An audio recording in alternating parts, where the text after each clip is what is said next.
Let food be thy medicine. Hippocrates said lots of things, actually, and let food be thy medicine is a piece is removed from that, which actually destroys what he was saying. How many of you like that? Let food be thy medicine. But what is medicine? We think of medicine as, oh, you know what, I'm cracking on. Got my burger, got my nachos, got this, got that, a little bit of fry, a little bit of something, a little bit too much, breakfast, lunch, dinner, all this food. I believe that most disease is overwhelm. It's excess, it's congestion. Congestion becomes toxicity. So the second part of the quote has actually been removed. The original quote was, let food be thy medicine be thy food, but to eat when you are sick is to feed your sickness. It changes everything. Because if you think of let food be thy medicine, when you get sick, then you're like, oh, I'm sick now. Maybe now I should eat some medicine.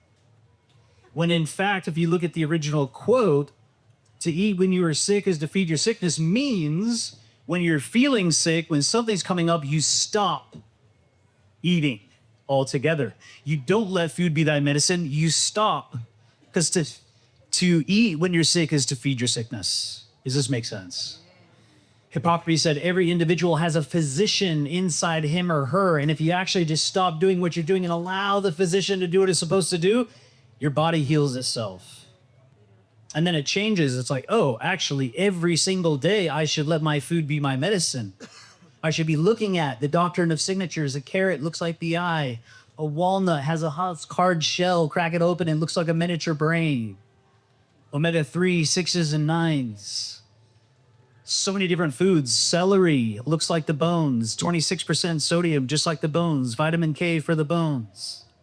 A tomato, an heirloom tomato, is red. It's the size of the heart. It has 4 chambers.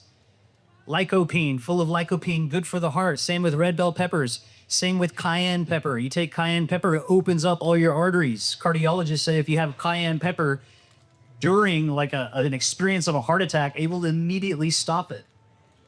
And if somebody's had a heart attack or a stroke, you get them cayenne pepper, it opens everything up, preventing damage. There's so many different foods. Broccoli looks like the bronchioles of the lungs, the little air sacs, and it's full of this stuff called sulforaphane, which cleans the lungs out.